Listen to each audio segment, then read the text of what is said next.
Kalau saya sendiri mulai buka usaha ini Januari 2003. Tapi sebenarnya saya udah mulai buka tahun 97, cuman waktu itu yang menangani keluarga saya. Saya jualan barangnya BCA atau pegang barangnya BCA itu mungkin perusahaan masih baru buka ya, jadi sekitar 2006 atau 2007. Jadi waktu itu yang kita jual kenari, seriti, ada satu jagung manis apa namanya saya lupa. Kalau kacang kalau nggak salah Katrina ya, buncis, Bayu kalau nggak salah.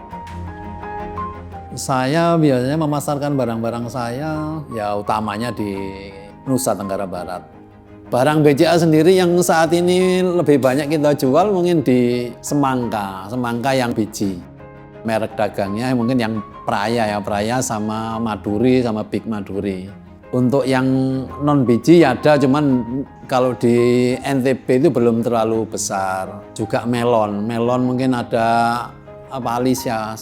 Jadi cabai juga cukup lumayan, terutama cabai keriting, cabai kecil ya, cabai rawit. Cabai besar juga cukup bagus responnya, jadi terutama Darmais. Kalau saya lihat di NTB khususnya Lombok, jadi mereka itu sudah ada waktunya ya untuk semangka. Semangka itu daerah Lombok Tengah. Biasanya mereka saling ngikut, kebanyakan masih ngikut ya. Dilihat temennya ditanam ini yang kelihatannya bagus, yang diterima pasar, diterima pengepul, yang ini itu yang ditanam gitu biasanya. Dan kalau sudah itu biasanya agak sulit, disisali barang lain agak sulit. Contohnya kayak semangka, Praya atau Maduri. Kita bawakan barang baru juga sulit kalau memang ini. Kalau semangka kirim ke Bali, kirim ke Jawa juga.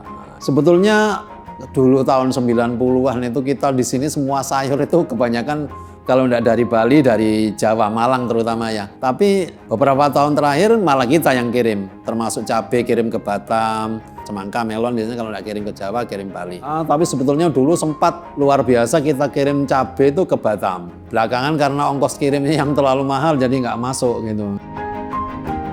Ya sekitar 200-300 orang ya sampai NTB kayak se-NTB termasuk di Bima. Kalau di daerah kami ini kebetulan ada kios yang jualnya cuma musiman. Jadi yang dijual itu bukan cuma pestisida atau saprodi pertaniannya nih. Jadi mereka juga jual kelontong, tapi begitu seperti sekarang, waktunya orang tanam jagung, yang tadinya tidak jualan obat juga jualan jagung, jualan obat juga. Mudah-mudahan seperti sekarang kelihatannya Menteri Pertaniannya luar biasa itu sekarang ini. Cuman ya mungkin belum mencakup sampai kemana-mana, jadi mungkin tertentu sementara ini kelihatan yang benar-benar diperhatikan di tanaman pangan ya. Jadi saya berharap kedepannya juga mereka benar-benar memperhatikan tidak hanya tanaman pangan, jadi bisa tanam hortikultura khususnya sayur-sayuran ya. Itu mereka benar-benar perhatikan harus kemana supaya semua petani mendapatkan manfaatnya, terus kehidupan mereka juga bisa meningkat. Sebetulnya harus saling sinergi jadi antara pemerintah, petani, dan perusahaan produksi benih ataupun pestisida yang lain. Jadi ya, saya akan tetap berusaha mengembangkan barangnya BCA, di samping harga juga bersaing, juga keuntungan juga lumayan. Jadi saya pikir itu aja yang perlu saya sampaikan.